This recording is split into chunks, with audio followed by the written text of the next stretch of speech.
ዓርብ ዕለት ተሰቃይቶ ክርስቶስ የተሰቀለ ሥጋ ነበር የሚመስለው። ዓርብ ዕለት ጌታችን ፊቱ በደም ተለውሶ ነበር፣ ተገርፏል፣ ተሰቃይቷል። ስለዚህ ባየነው ጊዜ እንወደው ዘንድ ምን የለውም፣ ደም ግባት የለውም፣ የተናቀ የተጠላ ሆኖ ነው ያገኘነው አለ።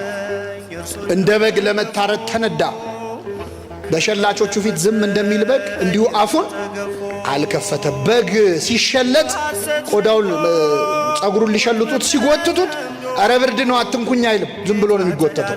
እንደ በግ ለመታረድ ተነዳ፣ በሸላቾቹ ፊት ዝም እንደሚል በግ አፉን አልከፈተም። እንደውም ምስጢረ መለኮትን ተዋህዶን ነው የተናገረው።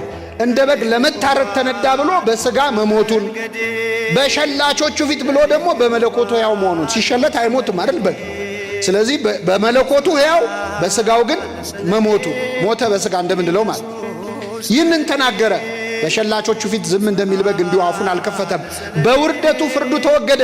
ጲላጦስ መርምሮት ነፃ ሊያደርገው ይገባ ነበር።